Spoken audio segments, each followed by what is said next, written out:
vengeance is mine, all mine. No wonder he wants it all. It feels so good.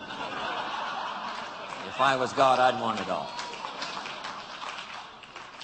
Then I can't wait for the day to come when Michael Johnson walks on the stage, and after we've gotten the final accounting, and for the goal that he worked so hard for, and the staff that worked with him, and all the stuff we've accomplished, especially this past 9 months and in the next couple of years, when we present him with a refined accounting in a well-bound book, and when he opens it up, Michael Johnson will read, "We have just reached the 5 billion, Mr. Johnson."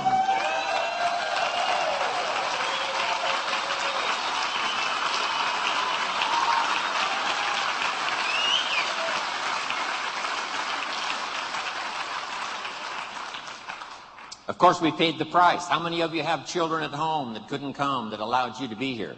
How many of you? Looks like almost everybody.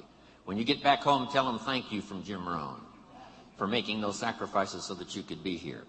I'm telling you, when we get to the 2 and then the 3 and the 4 and the 5, here's what we're going to say. Small price to pay for the glory we now share with each other. It's going to be fantastic.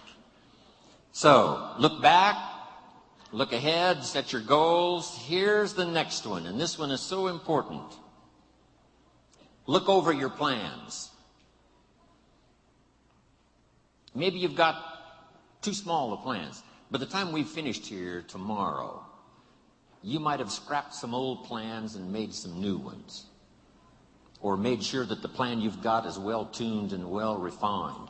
As we speak, almost hourly and daily, the team at home office, continually revising, continually shaping, continually refining, making it more simple, making it easier to tell in terms of products, but all the rest of it, from the support staff, from all these countries represented here around the world, fine-tuning the support staff. That's going on while we speak. We should all do the same thing. I'm fine-tuning my own plan. Right? These next years, working with Herbalife and all of you around the world, I've got some plans for myself, my own growth, my own development, fine-tuning my own skills. So look over your plans for the future, your plans for your family, your plans for your health, your plans for your organization. Make sure they're in place. Here's the next one. Look around. You might have overlooked some people that need to be recognized. You might have overlooked some talent that you could be using to help in the training and conduct meetings. Don't miss some of the gifts that are close by you. Look around and say, who's doing a good job that maybe I've missed this last year? Look around and see if there aren't some people who need to be lifted up, who need your inspiration, who need your presence, who need your time. Here's the next one. Look down to the work. Look down to the soil that's ready for the seeds of opportunity that you will share by your voice and your invitation and your language and your meetings, your presentation. Look down to the work that your hands can work miracles. Look down to the task and see if there aren't some things you might have missed this past year you can pick up on this year and work miracles for yourself, for your future, for your organization.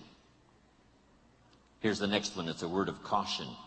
Look out for the enemy that's on the outside as well as the enemy that's on the inside.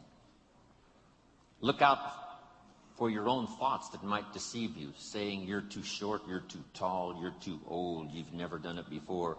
What makes you think you can do it now? Look out for the temptation.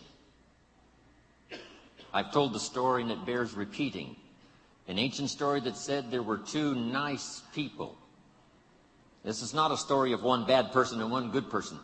The storyteller says this is a story of two nice people. However, and I want you to underline the word however, because that's the drama of life.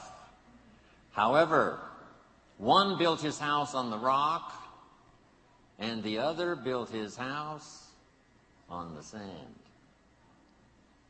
And sure enough, the storms came as they always do, and the one that built his house on the rock was saved. The one that built his house on the sand was lost. Here's what it means. Nice people can make careless decisions. Nice people can make foolish decisions. None of us are above temptation. That's why the great prayer says, lead us around temptation. Hopefully deliver us from the evil. Tempted to cross the line. A customer shows up across the street from where you live. And it's so easy to say, rather than being taken care of by someone who lives so far away, I can take care of you because I live just across the street. Don't listen to the tempter. Stay on track. Build on the rock. Look out for your own mind that would tell you your dreams can't come true. Look out for your own thoughts that would tell you that it's not going to work that well for you. Look out for that. Here's the next one. Look inside. Some of you have just started to develop your talents and your skills and your abilities. Some of you have done enough to reach this level, to reach these tables, to be in this room. But I promise you, if you go home and take another look inside, here's the question to ask. What else could I develop of my mind and my spirit and my talents and my ability that would make me more valuable to myself, to my family, to my organization, to Herbalife? What else could I do? When Mark invited me 20 years ago to travel the world with him, that was the question I asked. Do you suppose this invitation would be an open door for me to refine my skills and talent and health and become vital and become valuable to whoever I might meet based on Mark's invitation and the Herbalife family? That turned out to be a wise decision on my part. What else could I do? How far could I reach inside for something I haven't found yet? And that unique experience at that time when Mark gave me the invitation is what has sustained me now these last 21 years traveling the world for Herbalife. And I'm always proud to say when I'm introduced, yes, I'm Jim Rohn. I travel the world for Herbalife.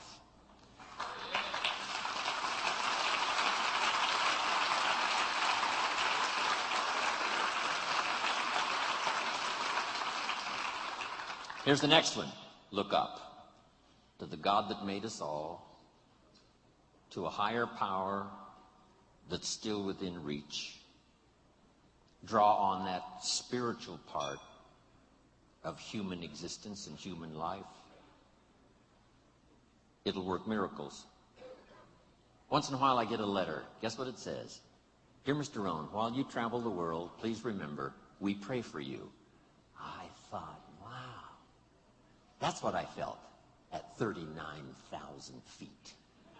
When I was a little weary and tired, somebody in South Africa was saying a prayer for Jim Rohn.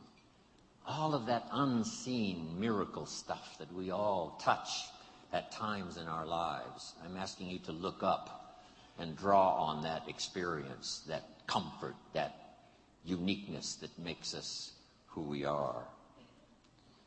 Here's what's next. Make these notes. The cooperation of home office staff and the distributors is going to be an incredible driving force. Now that I've met Michael Johnson and David and Greg, and Matt, and all the rest that have added to our staff, here's the sense I have and the promise I'll give you from Jim Rohn. I've got the experience to make the promise. Here it is. The home office is going to do their part. They're going to learn whatever they have to learn, change whatever they have to change, develop whatever they have to develop. It is my firm opinion that Michael Johnson and the rest have fallen in love with Herbalife and the idea of helping to change the nutritional habits of the world. They've done that.